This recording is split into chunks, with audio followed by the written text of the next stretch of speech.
India ಒಕ್ಕೂಟಕ್ಕೆ ಸೇರ್ಪಡೆಯಾಗ್ತಾ ಇದೆ ಮತ್ತಷ್ಟು ಪಕ್ಷಗಳು. ಲೋಕ ಗೆಲ್ಲಲು ಇಂಡಿಯಾ ಒಕ್ಕೂಟದಿಂದ ಸಮರಾಭ್ಯಾಸ ಶುರುವಾಗಿದೆ. ಮುಂಬೈನಲ್ಲಿ ಮೈತ್ರಿ ನಾಯಕರು ಬಿಗ್ ಮೀಟಿಂಗ್ ಅನ್ನ ಮಾಡ್ತಿದ್ದಾರೆ. ಈ ಒಂದು ಮೈತ್ರಿಕೂಟಕ್ಕೆ ಮತ್ತಷ್ಟು ಪಕ್ಷಗಳು ಸೇರ್ಪಡೆಯಾಗ್ತಾ ಇದೆ. ಲೋಕಸಭೆಯನ್ನ ಗೆಲ್ಲುವ ಉದ್ದೇಶದಿಂದ ಮುಂಬೈನಲ್ಲಿ ನಡೀತಾ ಇರುವಂತಹ ಮೀಟಿಂಗ್ ಇದು. 2 ದಿನದಿಂದಲೂ ನಡೀತಾ ಇದೆ. ಇವತ್ತು ಕಂಟಿನ್ಯೂ ಆಗ್ತಾ ಇದೆ. ಲೋಕಸಭೆಯನ್ನ ಗೆಲ್ಲೋದಿಕ್ಕೆ ಯಾವ ತರ ಹಾಗಾದ್ರೆ ಈ ಒಂದು ಲೋಕಸಭೆಗೆ ಸ್ಟ್ರಾಟಜಿ ನಡೀತಾ ಇದೆ. ಹಾಗಾದ್ರೆ ಇಂಡಿಯಾ ಒಕ್ಕೂಟ ಮಾಡ್ತಾ ಇರುವಂತಹ ಈ ಒಂದು ಮೀಟಿಂಗ್ ಅಲ್ಲಿ ಈಗಾಗಲೇ ಮಲ್ಲಿಕಾರ್ಜುನ್ ಖರ್ಗೆ ಅವರು ಮಾತನಾಡ್ತಾ ಇದ್ದಾರೆ. ಏನ್ ಹೇಳ್ತಿದ್ದಾರೆ ಹಾಗಾದ್ರೆ ಕೇಳೋಣ ಬನ್ನಿ. ठीक ढंग से सभी पार्टियों ने मिलकर चलाया। इसका उद्देश्य क्या था, ये तो उद्धव ठाकरे जी ने कहा है और हम इसकी कोशिश बहुत दिन से कर रहे हैं। जब मैं बेंगलुरु में था उस वक्त भी जो वहाँ पर मीटिंग हो गई थी, इससे पहले पटना में हो गई थी। उसके पहले तैयारी के लिए हमने मेरे घर पर भी राहुल साहब और नीतीश साहब, तेजस्वी और हमारे पवार साहब सभी मिलके एक बार बात किए। उसका एक ढांचा बना। उसके बाद जो नीतीश साहब के पटना में पहला मीटिंग हुआ, उस मीटिंग में एक एजेंडा तय करने की बात हो गई और उसके बाद में बेंगलुरु का हुआ। अब यहाँ पर मुंबई में आज सभी लोग मिलके अपनी बात को रखे और खास करके सभी को एक ही, सबका उद्देश्य एक ही है कि महंगाई को कैसा कम करे, इसके लिए कैसा लड़े, अनएम्प्लॉयमेंट के लिए कैसा हम लड़े। और इतने प्राइसेस जो बढ़ रहे पेट्रोल और डीजल के, और खास करके मोदी जी हमेशा 100 रुपए बढ़ाते हैं, 2 रुपए कम करते हैं। अब पेट्रोल की, एलपीजी की जो दाम थी वो मोर और लेस डबल हो गई, लेकिन उन्होंने उसमें से सिर्फ 200 रुपए कम किया, यानी 700 बाकी रहा। यानी पहला जो 55 रुपए में एक सिलेंडर मिलता था, उसको उन्होंने अभी भी 70 रुपए में ही 70-75 में रखा। यानी कोई कम नहीं हुआ।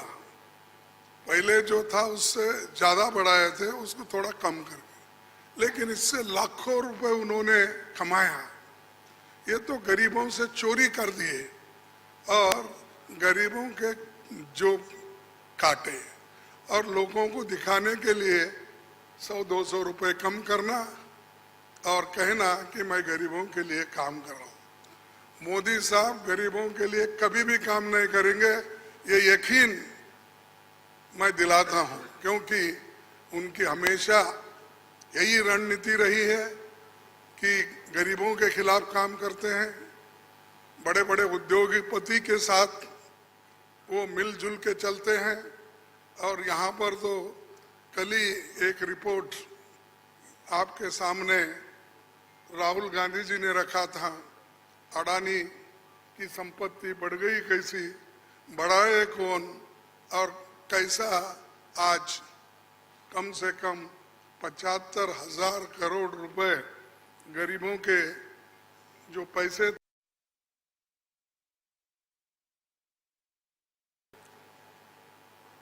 19 கட்சிகளோட கூட்டணி அமைச்சு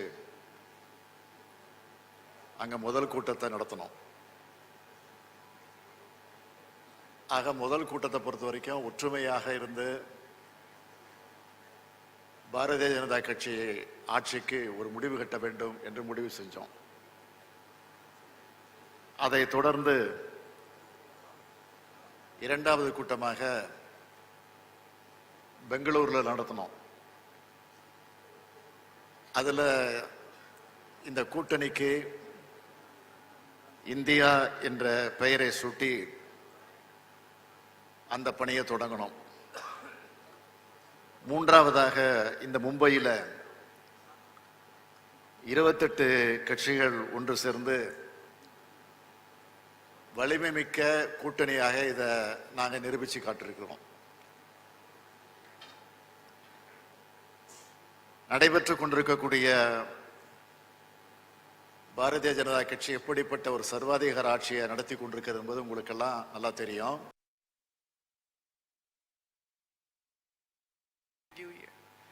आज हमारे भारत का युवा रोजगार ढूंढ रहा है, पढ़ लिख के बीए करके बीकॉम करके बीएससी करके रोजगार ढूंढ रहा है, उसके पास रोजगार नहीं है।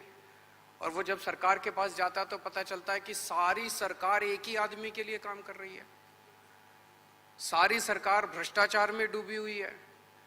आज हमारे लोगों के घर का खर्चा नहीं चल रहा, लोगों के आमदनी नहीं है, आमदनी उतनी है, खर्चे बढ़ते जा रहे हैं। सरकार के पास जाते हैं, पूरी सरकार एक ही आदमी के लिए काम करने में लगी हुई है। इससे ज्यादा अहंकारी सरकार आज तक कभी नहीं हुई।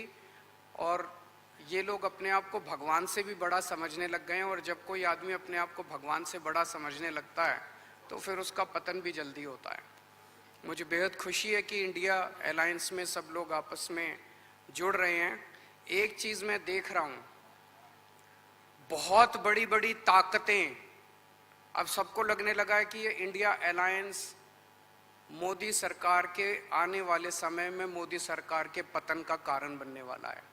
तो बहुत बड़ी बड़ी ताकतें इस इंडिया अलायंस को तोड़ने में लगेंगी, बहुत बड़ी बड़ी ताकतें। पिछले कुछ दिनों से मैं देख रहा हूं, जबरदस्ती क्या दिखाया जाएगा, इसकी उसके से लड़ाई हो गई, उसकी उससे लड़ाई हो गई, जबरदस्ती दिखाने की कोशिश की जाएगी, जबरदस्ती दिखाने की कोशिश की जाए। मैं पिछली 3 मीटिंग अटेंड कर चुका, मैं आपको पूरी जिम्मेदारी के साथ कह सकता हूं, जितनी अच्छे से और जितने प्यार और मोहब्बत से सारी मीटिंग्स हुई हैं, किसी के साथ लड़ाई नहीं है। और यहाँ पे जितने लोग बैठे हैं कोई पद के लिए नहीं आया, सब 140 करोड़ लोगों के इस भारत देश को बचाने के लिए आए हैं, इसको तरक्की के रास्ते पे ले जाने के लिए आए हैं। कोई यहाँ पे पद के लिए। लोकसभा का मीटिंग भी सुना, बुला दिया है।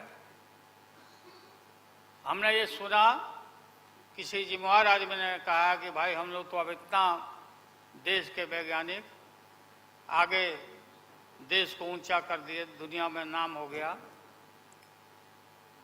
हम अपील कर रहे हैं इसरो के वैज्ञानिकों से, अपने देश के वैज्ञानिकों से, कि भाई मोदी जी को पीछे नहीं रहना चाहिए। इनको चंद्रलोक से की बात छोड़ो, अब सूर्यलोक पर इनको पहुंचाओ, नरेंद्र मोदी पहुंच तो जाओ। हाँ, दुनिया भर में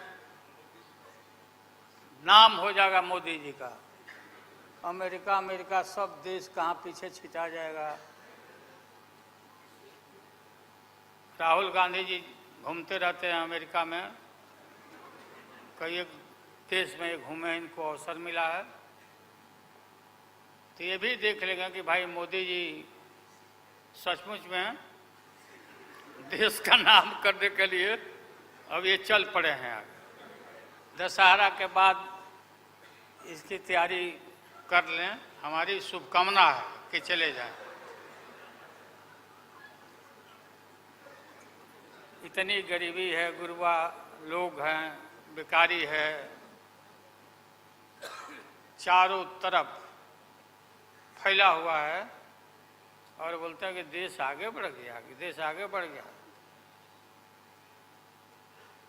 देश के नेताओं को कोई भी ऐसा नेता नहीं छूटा है जिसको ईडी में, सीबीआई में ये ना फंसाए हों, सबको फंसा के।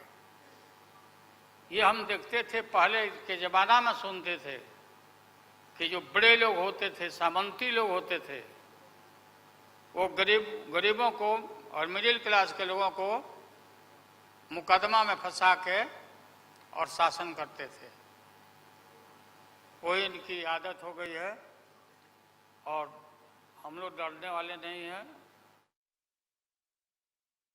ಗೆಲ್ಲೋದಿಕ್ಕೆ ಇಂಡಿಯಾ ಮೈತ್ರಿಕೂಟಗಳು ಮುಂಬೈನಲ್ಲಿ ನಡೆಸ್ತಾ ಇರುವಂತಹ ಸಭೆ ಮೂರನೇ ದಿನ ಸಭೆ ನಡೀತಾ ಇದೆ. ಶತಾಯ ಗತಾಯ ಹೇಗಾದ್ರೂ ತಂತ್ರವನ್ನ ಮಾಡಿ ಸೋಲಿಸಬೇಕು, ಬಿಜೆಪಿಯನ್ನ ಅಧಿಕಾರವನ್ನ ಹಿಡಿಲೇಬೇಕು ನಾವು ಅಂತ ಪಣ ತೊಟ್ಟಿದ್ದಾರೆ. ನೋಡೋಣ ಏನೆಲ್ಲ ಆಗತ್ತೆ.